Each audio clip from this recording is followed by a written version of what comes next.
कबरा सलेमपुर में आरिल नदी पर बनने वाले पुल का प्रदेश के पीडब्ल्यूडी मंत्री ने किया शिलान्यास। कई गांव के लोगों को मिलेगा लाभ। मामला उत्तर प्रदेश के शाहजहांपुर जनपद ब्लॉक मिर्जापुर के गांव कबरा सलेमपुर से निकलने वाली आरिल नदी पर 5,62,00,000 रुपए की लागत से पुल का निर्माण किया जाएगा। इस पुल का शिलान्यास आज उत्तर प्रदेश सरकार के पीडब्ल्यूडी के कैबिनेट मंत्री जितिन प्रसाद ने किया। आयोजित कार्यक्रम को संबोधित करते हुए मंत्री जी ने बताया, इसके अलावा इसी क्षेत्र के 2.5 गांव में स्रोत नदी पर 1103 लाख एवं रामपुर ढका डाणी का निर्माण 531 लाख की कीमत से किया जा रहा है। उन्होंने ये भी बताया, रामगंगा के कोला घाट पर 170 करोड़ रुपए की लागत से जल्द ही नए पुल के निर्माण कार्य को सरकार से स्वीकृति मिल गई है, जिसको जल्द ही हरी झंडी दिखाई जाएगी। साथ ही उन्होंने वैकल्पिक रूप से 2 पाटून पुल बनाए जाने की बात कही है, जिसे जनता ने तालियां बजाकर स्वागत सम्मान किया। कार्यक्रम की सभा में विधायक हरिप्रकाश वर्मा,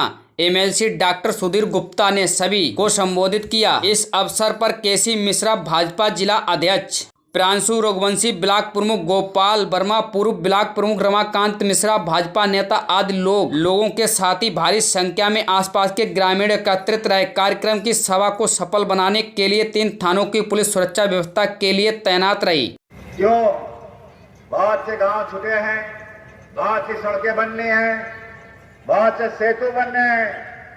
कहाँ गए किलापुर वाले? वहां पांटून बनना है, कहीं कुछ और व्यवस्था है। इतने समस्याएं हैं, वो मेरे संज्ञान में है।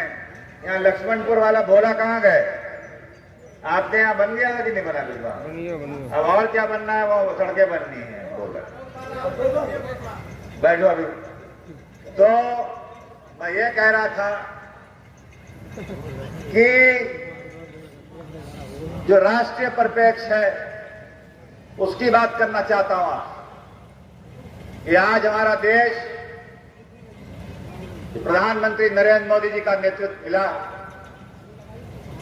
ऐसा नेतृत्व बहुत कम लोगों को देखने को मिलता। हमने तो दोनों तरफ से देखा है और आज उनके सानिध्य में काम करने का सौभाग्य प्राप्त है। ऐसा जनता के प्रति उनका प्रेम और इस देश की जनता की आस्था उनके प्रति बहुत कम लोगों को देखने को मिलती है, कम लोगों को मिलती है। और ये उनके नेतृत्व में एक नए भारत का निर्माण हो रहा है। वहां पर भी मेरे एक बार के निवेदन पर मैंने सिर्फ एक बार पत्र लिखकर दिया और वहां पुल का निर्माण शुरू हो गया।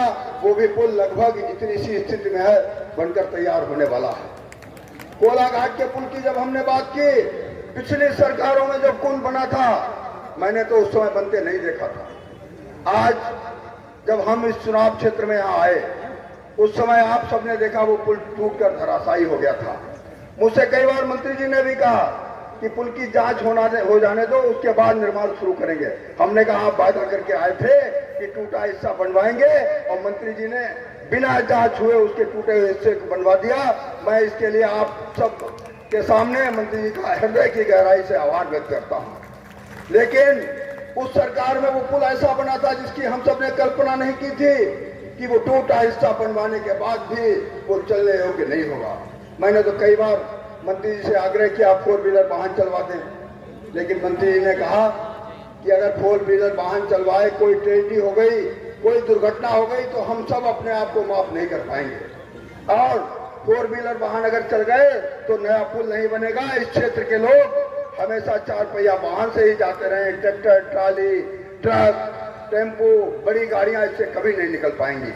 अभी माननीय मुख्यमंत्री जी आए थे, माननीय कैबिनेट मंत्री जी अपने मुखारबिंद से आप सबको बताएंगे उस पुल का क्या होगा, कैसे होगा।